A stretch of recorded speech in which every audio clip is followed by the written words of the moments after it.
بسم اللہ الرحمن الرحیم۔ لعنت کا مستحق کب کون ہوتا ہے اور کب نہیں؟ ایک دوسرے پر لعنت کرنے اور اللہ کے غضب کی اور دوزخ کی آگ کی بددعا دینے کی ممانعت۔ ترجمہ: حضرت سمرہ بن جندب سے روایت ہے کہ حضور اقدس صلی اللہ علیہ وآلہ وسلم نے ارشاد فرمایا کہ ایک دوسرے پر اللہ کی لعنت نہ ڈالو اور آپس میں یوں نہ کہو کہ تجھ پر اللہ کا غضب نازل ہو، اور نہ آپس میں ایک دوسرے کے لیے یوں کہو کہ جہنم میں جائے، اور آپس میں ایک دوسرے کے لیے یوں نہ کہو کہ آگ میں جلے۔ تشریح: اس حدیث مبارکہ میں 3 نصیحتیں فرمائیں۔ اول یہ کہ آپس میں ایک دوسرے پر لعنت نہ کرو۔ اللہ تعالیٰ کی رحمت سے دور ہونے کی بددعا کو لعنت کہا جاتا ہے۔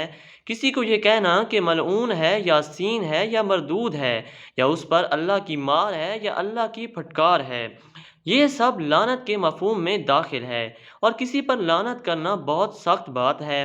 لعنت کا مستحق کب کون ہوتا ہے اور کب نہیں؟ عام طور سے یوں تو کہہ سکتے ہیں کہ کافروں پر اللہ کی لعنت ہو اور جھوٹوں اور ظالموں پر اللہ کی لعنت ہو، لیکن کسی کا نام لے کر لعنت کرنا جائز نہیں ہے جب تک کہ یہ یقین نہ ہو کہ وہ کفر پر مر گیا۔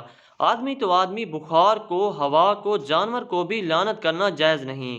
حضرت ابن عباس سے روایت ہے کہ ایک شخص حضور اقدس صلی اللہ علیہ وآلہ وسلم کی خدمت میں حاضر ہوا۔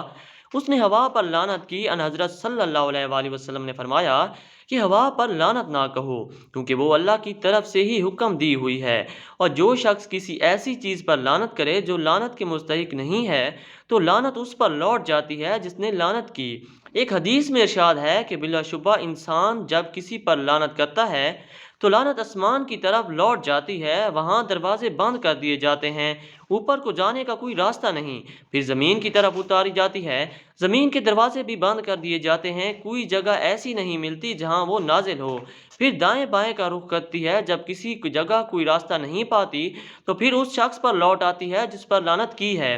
اگر وہ لعنت کا مستحق تھا تو اس پر پڑ جاتی ہے، ورنہ اس شخص پر آ کر پڑتی ہے جس نے منہ سے لعنت کے الفاظ نکالے تھے۔ حضرت صدیق رضی اللہ تعالیٰ عنہ کی زبان سے ایک موقع پر بعض غلاموں کے بارے میں لعنت کے الفاظ نکل گئے۔ حضور اقدس صلی اللہ علیہ وآلہ وسلم وہاں سے گزر رہے تھے۔ آپ نے کراہت اور تعجب کے انداز میں فرمایا، کیا یہ دونوں جمع ہو سکتے ہیں؟ رب کعبہ کی قسم، ایسا ہرگز نہیں ہو سکتا۔ کوئی شخص صدیق بھی ہو اور لعنت کرنے والا بھی ہو۔